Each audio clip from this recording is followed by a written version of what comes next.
यशू अल मसीह, गिरफ्तारी से सलीब तक का सफर। रात का वक्त था। यशू मसीह अपने शागिर्दों के साथ एक बाग में गए जिसे गेत्सेमानी का बाग कहा जाता था। यशू ने अपने शागिर्दों से कहा कि वो यहीं रुककर दुआ करें, लेकिन वो खुद थोड़ा आगे बढ़ गए ताकि तन्हा होकर खुदावंद से बात कर सकें। यशू बहुत गमगीन थे। उनका दिल बोझल था क्योंकि वो जानते थे कि उन पर मुश्किल वक्त आने वाला है। वो जमीन पर झुककर दुआ करने लगे और कहा, ऐ बाप, अगर मुमकिन हो तो दुख का ये प्याला मुझसे टल जाए, लेकिन मेरी नहीं बल्कि तेरी मर्जी पूरी हो। जब यशू दुआ कर रहे थे तो यशू का पसीना खून बन के नीचे गिर रहा था। तब उन पर रूहानी हाजिरी हुई। उनके सामने दो बुजुर्ग पैगंबर जाहिर हुए, मूसा और एलिया।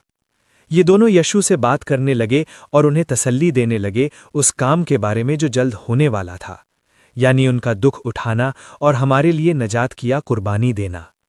ये लम्हा बहुत रूहानी और जलाली था और आसमान की रोशनी उन पर चमक रही थी।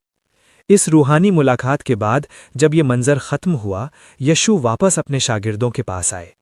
लेकिन जब वो पहुंचे, उन्होंने देखा कि शागिर्द सो गए थे। यशू ने उन्हें जगाया और कहा, उठो और दुआ करो ताकि तुम आजमाइश में ना पड़ो। जब वो अभी बात ही कर रहे थे, अचानक दूर से मशालों की रोशनी नजर आई। सिपाहियों और यहूदा बाग की तरफ आ रहा था। उनके आगे यहूदा सीधा यशू के पास आया और उन्हें बोसा दिया। ये एक निशानी थी जिससे सिपाही पहचान सकें कि कौन यशू है। जैसे ही उसने बोसा दिया, सिपाहियों ने आगे बढ़कर यशू को गिरफ्तार कर लिया। इस वक्त पतरस ने गुस्से में अपनी तलवार निकाली और एक सरदार के गुलाम पर वार किया, जिससे उस आदमी का कान कट गया।